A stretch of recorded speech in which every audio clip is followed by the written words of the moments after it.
सो हे class कैसे हो आप लोग? आई होप कि बहुत अच्छा, क्योंकि मैं भी अच्छा। बेसिकली आज का क्लास स्टार्ट करेंगे जीवधारियों में पोषण। क्या करेंगे? जीवधारियों में पोषण।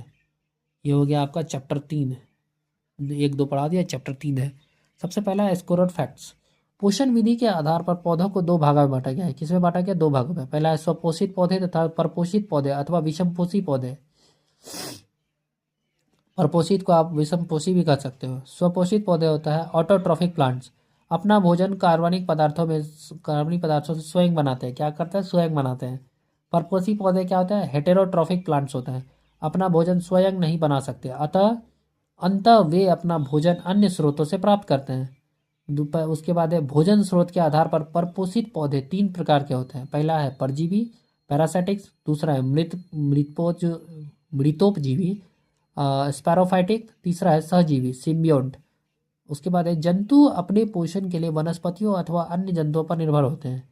उसके बाद है भोजन के आधार पर विषमपोषी जंतुओं को निम्नलिखित श्रेणियों में बांटा गया। भोजन के आधार पर पहला है शाकाहारी हार्बीवोरस, यह पादपों से अपना भोजन प्राप्त करते हैं, जैसे गाय, बकरी, घोड़ा, भैंस आदि। शाकाहारी, ठीक है। उसके आता है मांसाहारी कार्निवोरस, ये जंतुओं का शिकार करते हैं, जैसे शेर, कुत्ता, छिपकली आदि। फिर आता है आपका सर्वाहारी ओमनिवोरस, ये शाकाहारी एवं मांसाहारी दोनों प्रकार के आहार लेते हैं, जैसे मनुष्य, सुअर, कौवा, कॉकरोच आदि।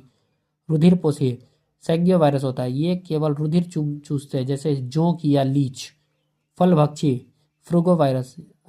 फ्रूगोवोरस, ऐसे जंतु केवल फलों को खाकर अपना जीवन निर्वाह करते हैं, जैसे तोता। मृत भक्षी कैरियन ईटर्स, ये जंतु केवल मृत जंतुओं के मांस को खाते हैं, जैसे गिद्ध। विष्टा भोजी कॉर्फोफगस, ऐसे जीव अपने ही मल को खाते हैं और सेल्यूलोज का पूर्ण पाचन करने में समर्थ करते हैं, जैसे उदाहरण खरहा, खरगोश आदि। खरगोश क्या करता है? खुद का मल खा लेता है। कीट भक्षी इंसेक्टिवोरस, वे जंतु जो केवल कीटों को खाते हैं कीट भक्षी कहलाते हैं, जैसे मेढक, टोड, चींटी, रेंगन आदि। ठीक है, यहाँ तक देख लीजिए ताकि सुबह बाबा टेक के जहद मिलते हैं आगे।